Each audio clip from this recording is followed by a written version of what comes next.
میرے محترم بھائیوں اور بزرگوں اور دوستوں، اللہ تعالیٰ نے انسان میں خواہشات رکھی ہیں اور اس کے پورا کرنے کی جگہ جنت کو بنایا ہے۔ دنیا کو حاجت پوری کرنے کی جگہ، ضروریات کے پورے کرنے کی جگہ بنایا ہے، خواہشات کے پورا کرنے کی جگہ نہیں بنایا۔ خواہشات رکھی اس لیے ہیں کہ امتحان لینا چاہتے ہیں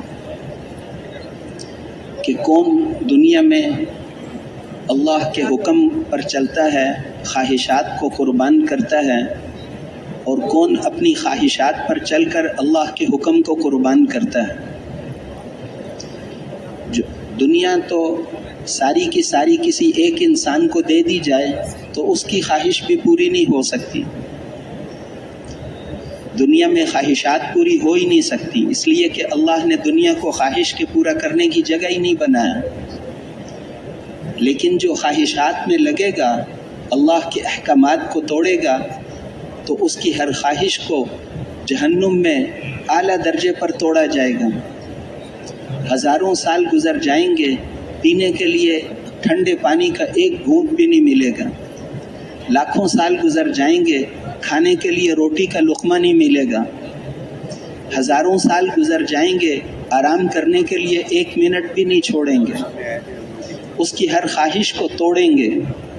تم نے دنیا میں ہمیں بھلایا تھا، ہم نے تمہیں بھلا دیا ہے۔ اور جو دنیا میں خواہشات کو قربان کرے گا، اللہ جل شانہ کے حکموں پر چلے گا، تو اس کی ہر خواہش کو اللہ جل شانہ جنت میں اعلیٰ درجے میں پورا کریں گے۔ آدمی کا دل کرتا ہے کہ میں اچھے کھانے کھاؤں، تو جنت میں ایک ایک دسترخوان پر 70,000 کھانے ہوں گے، اور ایسے پھل کہ ایک پھل کے اندر جنت کے سارے پھلوں کا ذائقہ ہوگا، ایک لقمے میں سارے پھلوں کا ذائقہ۔ 10,000 من پرندوں کا گوشت ایک وقت میں کھا لیں گے، نہ پیشاب آئے گا نہ پخانہ، نہ بلڈ پریشر ہوگا نہ شوگر زیادہ ہوگی، اور 1000 من پھل بھی کھا لیں گے تو کچھ بھی نہیں ہوگا۔ وہاں نہریں ہیں، دودھ کی نہریں۔ یہاں تو دودھ کی نہر دنیا میں کہیں بھی نہیں، خالص دودھ ملتا ہی نہیں، بڑی مشکل سے، لیکن وہاں پر خالص دودھ کی نہریں، وہ دودھ کبھی خراب نہیں ہوگا۔ یہاں تو دودھ باہر رکھ دیا تو خراب ہو جاتا ہے، وہاں دودھ کی نہریں، پاک شراب کی نہریں اور خالص شہد کی نہریں، ایسے پانی کی نہریں جو کبھی خراب نہ ہو۔ اور جنتی جدھر اشارہ کرے گا ادھر، میرے محل کے اوپر سے چلی جائے ادھر ہی چلی جائے گی۔ یہاں ایک نہر ہے لاہور اور رائیونڈ کے بیچ میں، جب سے ہم پیدا ہوئے ہیں وہیں کھڑی ہے، ہلتی نہیں۔ جنت کی نہریں ایسی نہیں ہوں گی۔ وہاں کی زمین بڑی زبردست، وہاں کی نعمتیں، جنت کی ایک بالش جگہ کی قیمت یہ ساری دنیا کے خزانے نہیں دے سکتے۔ ان کے چہروں سے نعمتوں کی تر و تازگی ٹپکتی ہوئی نظر آئے گی، پتہ چلے گا کہ یہ کیسی نعمتوں میں ہیں۔ پھر آدمی کا دل کرتا ہے کہ میں خوبصورت آواز کو سنوں، تو اللہ جل شانہ ان کو فرمائیں گے حضرت داؤد علیہ السلام کو کہ ان کو میرا کلام پڑھ کر سنائیے۔ جب داؤد علیہ السلام پڑھتے تھے تو پہاڑ بھی ان کے ساتھ جھومتے تھے، پرندے بھی ان کے ساتھ ذکر میں لگ جاتے تھے۔ تو وہ جب پڑھیں گے، بہت خوبصورت آواز، اور موت تو آنی نہیں، پھر وہاں کتنا مزہ آئے گا۔ پھر اللہ جل شانہ فرمائیں گے اس سے بھی زیادہ خوبصورت آواز سننی ہے، یا اللہ اس سے خوبصورت آواز کس کی ہوگی؟ تو حضرت محمد الرسول اللہ صلی اللہ علیہ وسلم سے فرمائیں گے کہ ان کو سورہ یاسین پڑھ کر سناؤ، پھر اور زیادہ مزہ آئے گا۔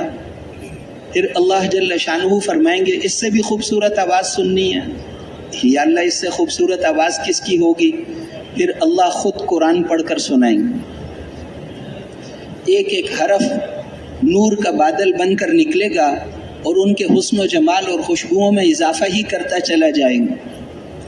اس دن جب وہ گھر واپس جائیں گے تو ان کی بیویاں کہیں گی کہ تمہیں کیا ہو گیا، تم تو بہت زیادہ خوبصورت ہو کر آ گئے ہو۔ وہ کہیں گے تمہیں کیا ہو گیا، تم بھی بہت زیادہ خوبصورت ہو گئی ہو، کہ یہ وہ نور تھا جو اللہ کے قرآن پڑھنے سے نکلا تھا۔ جو خواص جنتی ہوں گے ان کو جمعے کا انتظار نہیں کرنا، عوام جنتی جمعے کے جمعے اللہ کا دیدار کریں گے، اور خواص جنتی روزانہ 2 دفعہ اللہ کی ملاقات ہوگی۔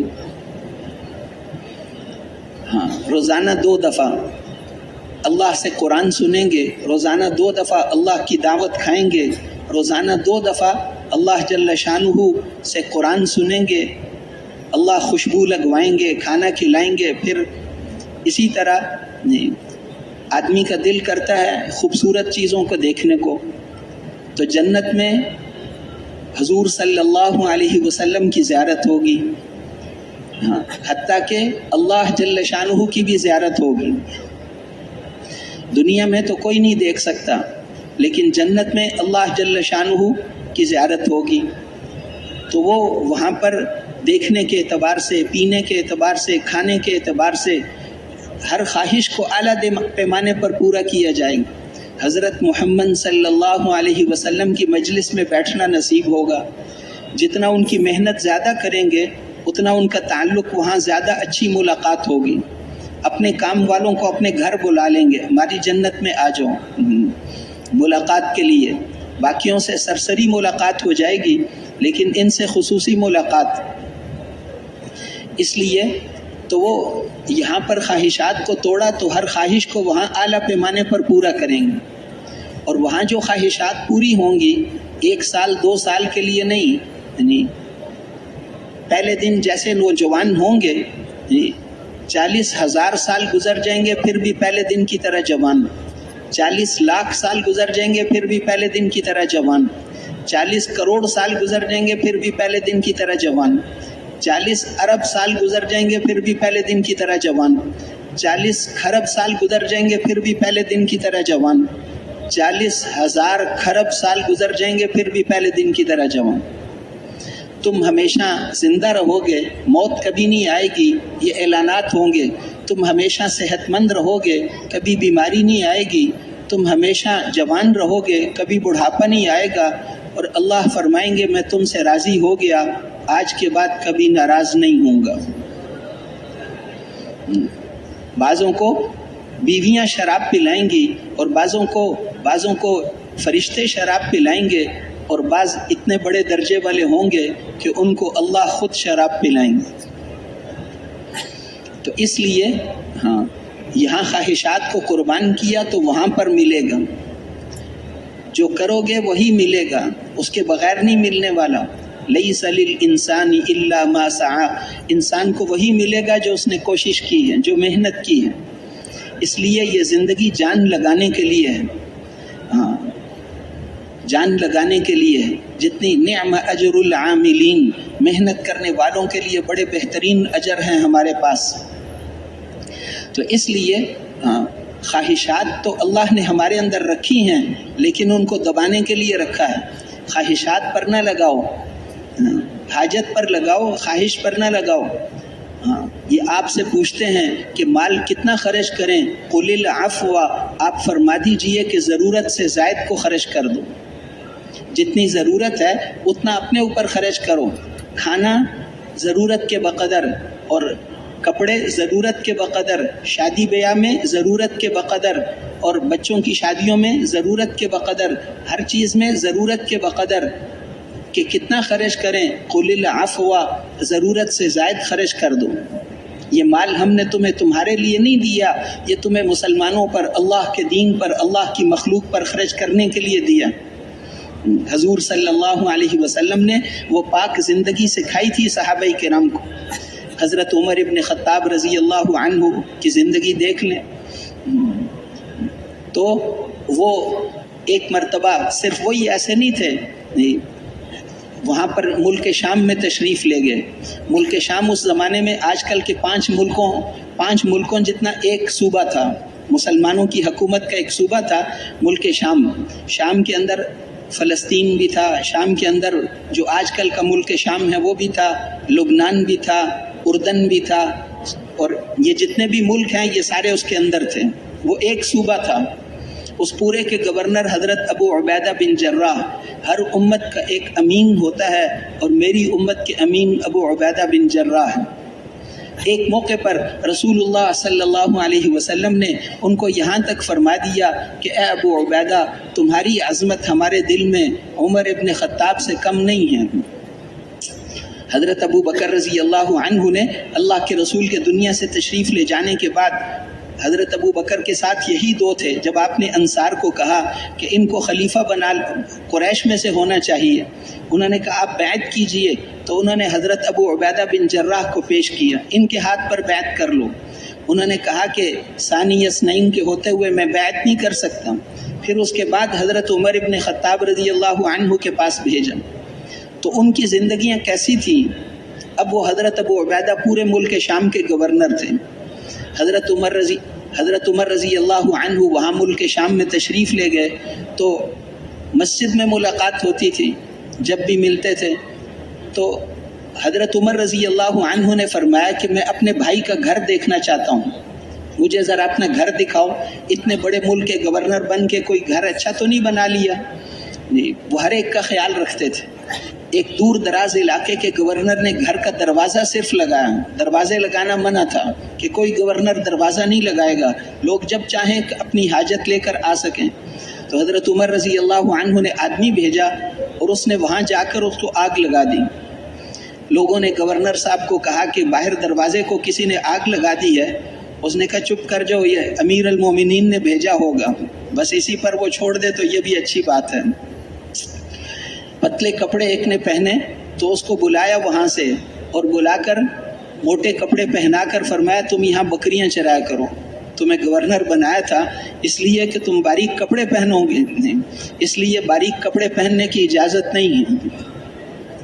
تو اس لیے کہ دنیا پر خرچ کرنے سے ہٹایا تھا. حضور صلی اللہ علیہ وسلم نے ہٹایا، اتنا ہٹایا.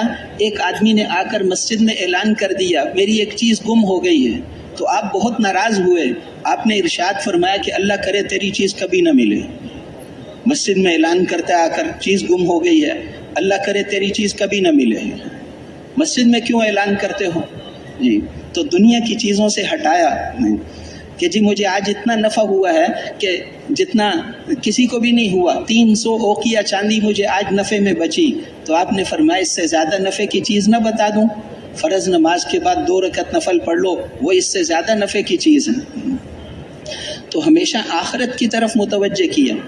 انہی بنیادوں پر وہ حضرات صحابہ کرام رضوان اللہ علیہم اجمعین تھے.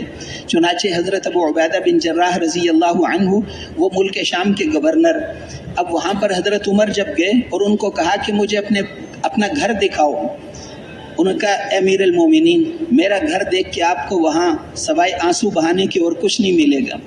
انہوں نے کہا نہیں تمہیں دکھانا ہی پڑے گا. انہوں نے کہا بہت اچھا چلیے. وہ دونوں چلے. دمشق شہر میں تھے، دمشق میں وہ چلتے چلتے دمشق کی آبادی ختم ہو گئی.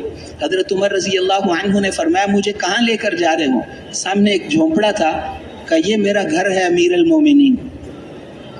اس گھر کے اندر گئے تو وہاں کوئی بستر نہیں تھا، صرف ایک مصلی تھا. کہا تم سوتے کہاں ہو؟ کہا اسی جس مصلی پہ نماز پڑھتا ہوں اسی پہ سو جاتا ہوں، یہی ہمیں سکھایا گیا تھا.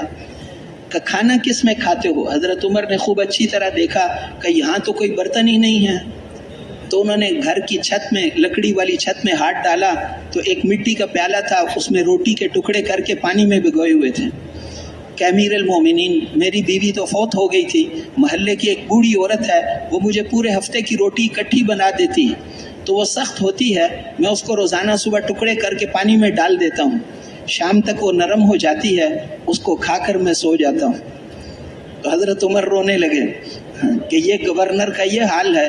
تو حضرت ابو عبیدہ نے عرض کیا کہ میں نے تو آپ کو کہا تھا کہ میرا گھر دیکھ کر آپ کو سوائے رونے کی اور کچھ نہیں ملے گا.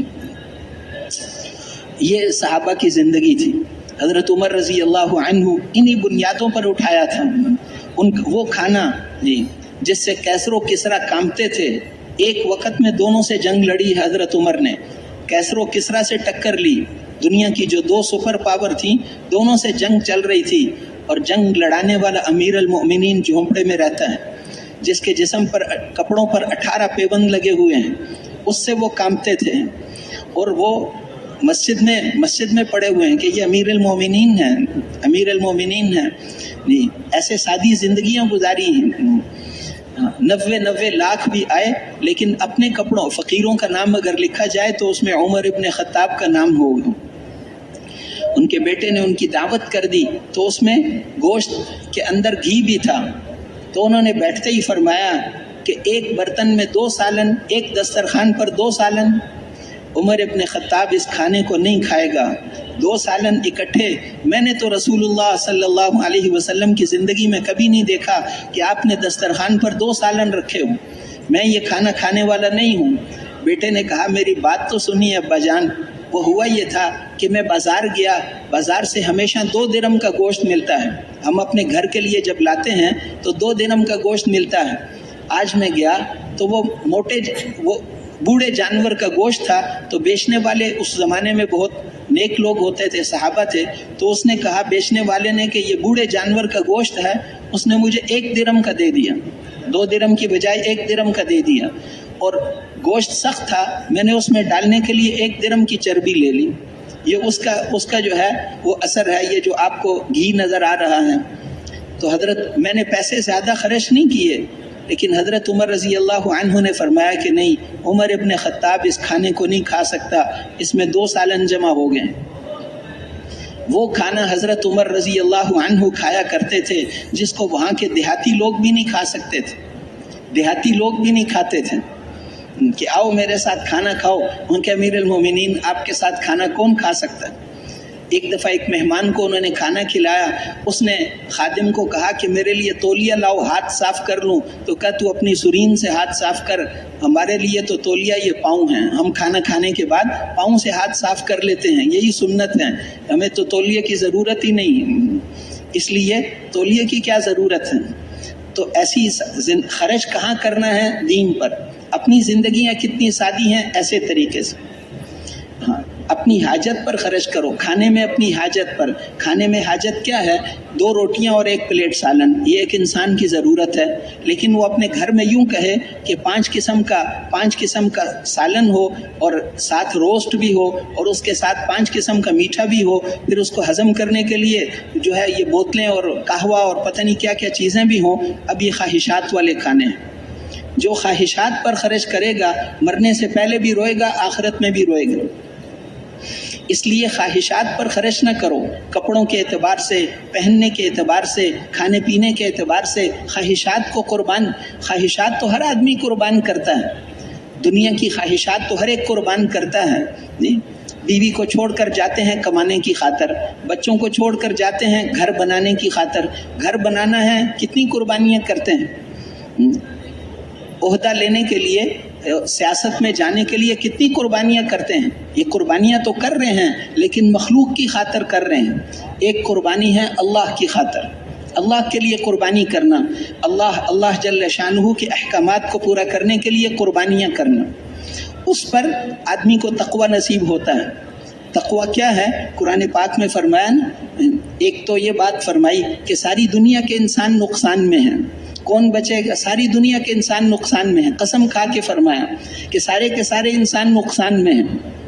جیسے آنکھ والے جو ماہر تاجر ہوتے ہیں، وہ شروع سے جب بڑے کاروبار میں اور بڑی سکیم میں یا کسی بڑے فیکٹری اور کارخانے میں نقصان شروع ہوتا ہے تو وہ شروع میں ہی کہہ دیتے ہیں کہ نقصان شروع ہو گیا ہے۔ اگر ان کی بات پر اثر لے کر فیکٹری والے نے اسی وقت انتظام کرنا شروع کیا پھر تو نقصان سے بچ جائے گا، لیکن اگر اس نے پرواہ نہیں کی تو پھر اس وقت پتہ چلے گا جب بینک دیوالیہ، جب وہ فیکٹری دیوالیہ ہو جائے گی۔ ایسے ہی اللہ تو بڑے علم والے ہیں، اس لیے اللہ نے ہمیں پہلے ہی بتا دیا ان الانسان لفی خسر، سارے کے سارے انسان، سارے دنیا والے، ساری جتنے بھی قسموں کے انسان دنیا میں ہیں، جتنے عہدوں والے، جتنے کھیتی باڑی کرنے والے، جتنے تجارت کرنے والے، یہ سب کے سب نقصان میں ہیں۔ کون بچے ہوئے ہیں؟ الا الذین آمنوا وعملوا الصالحات، ہاں یہ بچے ہوئے ہیں صرف نقصان سے، جو ایمان لائے اور اعمال صالحہ کو اختیار کیا، دوسروں کو بھی اس کی تلقین کرتے ہیں، اور اس بارے میں، اس راستے میں جو تکلیفیں آتی ہیں اس پر صبر اب یہ باتیں بتائیں تو تقوی تب بنے گا جب انہی 3 لائنوں پر محنت کریں گے. ولیکن دوسری آیت میں اسی کو فرمایا کہ من آمن باللہ، 5 لائنوں پر محنت کرنی ہے یقین کے اعتبار سے. 5 چیزوں کا یقین بنانا ہے. من آمن باللہ والیوم الآخر والملائکۃ والکتاب والنبیین، اللہ پر ایمان کہ اللہ سے ہوتا ہے، مخلوق سے نہیں ہوتا. کچھ بھی نہیں تھا، اللہ جل شانہ ہمیشہ سے ہیں. ایسے پہلے ہیں جس کی کوئی ابتدا نہیں، ایسے آخری ہیں جس کی کوئی انتہا نہیں. ایک دن آئے گا جب اللہ جل شانہ اسرافیل علیہ السلام کو حکم دیں گے سور پھونک دو. وہ ابھی سور پکڑ کر انتظار میں بیٹھے ہیں. اللہ کے نبی نے ارشاد فرمایا کہ سور پکڑ کر وہ انتظار میں بیٹھے ہیں. اب اللہ جل شانہ جب حکم دیں گے کہ پھونک دو، جمعے کا دن ہوگا اور محرم کا مہینہ ہوگا، اور پھر اس وقت جب وہ سور پھونکنا شروع کریں گے تو اس کی آواز پوری دنیا میں جائے گی. ہر ایک سمجھے گا کہ باہر سے آواز آ رہی ہے. پھر وہ آہستہ آہستہ تیز ہوتی جائے گی آواز. اب لوگ مکان ہلیں گے تو وہ ڈریں گے کہ یہ مکان ہمارے اوپر نہ گر جائے، باہر بھاگیں گے. پھر اور زور سے پھونکیں گے تو لوگوں کے دل پھٹ جائیں گے. پھر اور زور سے پھونکیں گے تو پہاڑ روئی کے گالوں کی طرح اڑیں گے. پھر اور زور سے پھونکیں گے تو پھر سمندروں میں آگ لگ جائے گی. پھر اور زور سے پھونکیں گے آسمان ٹوٹ کر نیچے گر جائے گا. اور زور سے اب وہ پھونک کر ساری دنیا اللہ جل شانہ اسرائیل علیہ السلام سے پوچھیں گے کون باقی رہ گیا ہے. وہ عرض کریں گے کہ اللہ یہ 4 بڑے فرشتے ہیں اور عرش کو اٹھانے والے فرشتے ہیں. فرمائیں گے عرش کو اٹھانے والے فرشتوں کی بھی روح نکال دوں، ان کی بھی روح عرش تو اللہ کے حکم سے کھڑا ہے. عرش اتنی بڑی مخلوق ہے کہ یہ 7 آسمان، پہلا آسمان اتنا بڑا ہے کہ یہ 7 زمینیں اس کے سامنے ایسے ہیں جیسے بہت بڑے میدان کے اندر ایک انگوٹھی کا چھلا ہو. دوسرا آسمان اس سے اتنا بڑا ہے، تیسرا آسمان اس سے اتنا بڑا، چوتھا اس سے اتنا بڑا، 5واں، 6واں، 7واں. یہ 7 آسمان بغیر ستون کے، ساری دنیا کے انسان بغیر ستون کے ایک کپڑے کی چھت بھی نہیں کھڑی کر سکتے. اور 500 سال کی موٹائی کا آسمان، ایک آسمان، کوئی یاقوت کا، کوئی سونے کا، کوئی یہ آسمان، اتنے موٹے موٹے آسمان بغیر کسی ستون کے اللہ نے کھڑے کر دی. 7 آسمان، اس کے اوپر اللہ کا عرش ہے. 7 آسمان اس کے سامنے ایسے ہیں جیسے بہت بڑے میدان کے اندر ایک انگوٹھی کا چھلا ہو. پھر تو اللہ جل شانہ فرمائیں گے کہ عرش کے اٹھانے والے فرشتوں کی بھی روح نکال دو. اب کون باقی رہ گیا ہے؟ تو اسرائیل علیہ السلام عرض کریں گے کہ یہ 4 بڑے فرشتے ہیں کہ جبرائیل کی بھی روح نکال دو. میرے عرش کے نیچے جو بھی ہے اس پر تو موت آنی ہی ہے. حضرت جبرائیل علیہ السلام بھی مر جائیں گے، اور میکائیل علیہ السلام اس کی بھی روح نکال دو، اسرافیل کی بھی روح نکال دو. اب کون باقی ہے؟ تو اسرائیل علیہ السلام کہیں گے کہ اے اللہ آپ ہیں یا یہ بندہ عاجز ہے. اللہ جل شانہ نے سارے لوگوں کی روح نکالنے کے لیے اسرائیل علیہ السلام کو مقرر کیا تھا. اب اسرائیل علیہ السلام کی روح نکالنے کے لیے کسی اسرائیل کی ضرورت نہیں، صرف فرمائیں گے مر جا، وہ بھی مر جائیں گے. 7 آسمانوں کو ایسے لپیٹیں گے جیسے رجسٹر کاغذ جیسے آدمی لپیٹتا ہے، ایسے اس کو لپیٹیں گے. اور 7 زمین اور آسمان اللہ اپنے ہاتھوں میں پکڑ کر فرمائیں گے لمن الملک اليوم، آج کس کی بادشاہت ہے؟ للہ الواحد القہار، ایک اللہ کی ہے جو بڑا زبردست ہے. نہیں ہے کوئی میرا شریک تو آ جائے، کوئی بھی نہیں. کوئی ہے؟ کہاں ہیں تکبر کرنے والے؟ کہاں ہیں وہ ساری دنیا کے انسان؟ تو پہلے بھی کوئی نہیں تھا، نہ فرشتے، نہ انسان، نہ جن، نہ آسمان، نہ زمین، نہ سورج، نہ ستارے، کوئی نہیں تھا، اللہ تھے. اور آخر میں بھی ایسا ہوگا کہ کوئی نہیں ہوگا، اللہ ہوں گے. وہ پہلے ہیں کل من علیہا فان ویبقى وجہ ربک ذو الجلال والاکرام، سب پر فنا آئے گی، تیرا رب پروردگار وہ باقی رہے گا. پھر اس کے بعد اللہ جل شانہ پھر سب کو زندہ کریں گے، ساری مخلوقات کو دوبارہ زندہ کریں گے. کتنی دیر لگے گی؟ ساری دنیا کے انسانوں کو جمع کریں گے. قل ان الاولین والآخرین لمجموعون الی میقات یوم معلوم، تمہارے اگلے اور تمہارے پچھلے یہ سارے میدان محشر میں جمع ہوں گے. جو